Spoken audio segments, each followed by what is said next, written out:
Months ago, I made a video talking about how I bought one of my dream cars. It was a 2011 Lotus Evora S. What I didn't mention is it was the cheapest one in the country at the time. The story of how I ended up with it is kind of weird because I'd flown out to look at another car that in pictures was way nicer because this car was posted with no pictures for months. I had a frustration while I was at the airport coming back from the other car. I called about this one. It was local. I went to check it out and now we're here 3 months later. I think, as everyone knows, Lotus stands for lots of trouble, usually serious. So I'm going to talk about all the things that were wrong with the cheapest Lotus Evora S in the country and what has gone wrong in the 4,000 miles I've put on it in 3 months. The first one is the bumper. As you can see, the color match is a little off. This light doesn't help.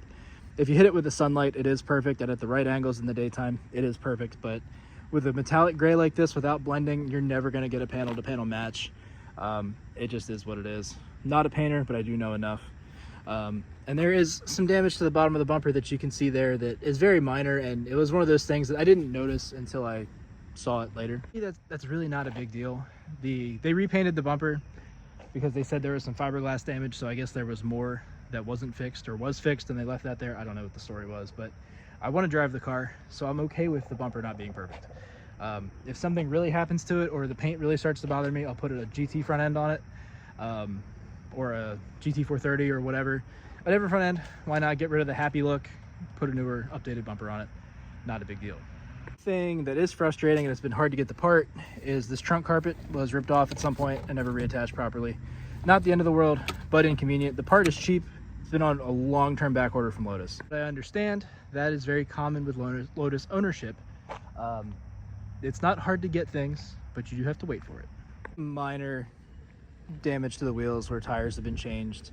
Nothing major. The other car I looked at, every wheel was curbed. These are a more uncommon wheel. I think these were an upgraded option, but they weren't popular, or they were the base option and they weren't popular, so everybody upgraded. I'm not sure what the deal was, but they are actually a factory wheel. Hated them at first. When they're clean, they actually look nice. They've kind of grown on me a little bit. Another minor cosmetic issue. Somebody had stuck a cheap Lotus badge on over top of the factory Lotus badge. That one peeled off and the factory badge is all torn up, so I have a new badge to replace that with. They're cheap enough. Shouldn't be a big deal. In the interior, everything works. There's not many features, but they all do work.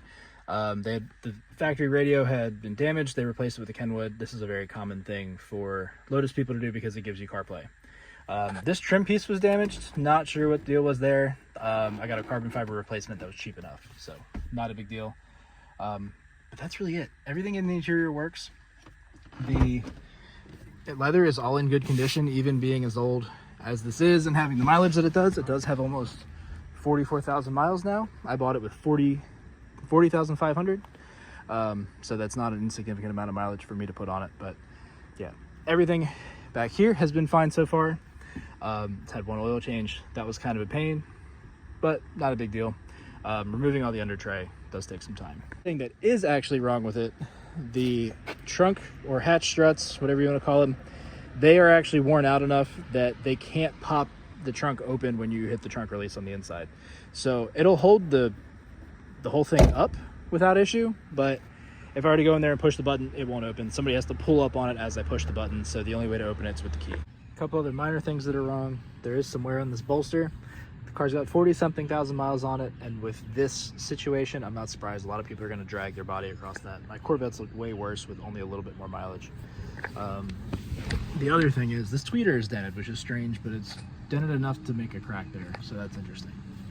This door panel, peeling a little bit. It seems like these don't hold up super great. I saw another one for sale that the door panels were falling apart. There's carbon fiber ones available, but minor issue. You can't see it in the car. The passenger side is fine, but this A-pillar started to break down from the UV, I guess. So that's kind of weird. These are readily available in carbon fiber and black, so not a big deal. The last and most annoying thing about this car is the key situation. As you can see, this key is broken. This car has an immobilizer that will automatically turn on every time you shut the car off, after 40 seconds, I think.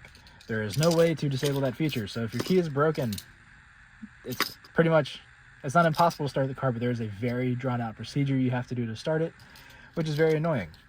Normally, you would just buy another key or use your spare key. I've been waiting for a spare key for 2 months. Other than that, it's been a good ownership experience.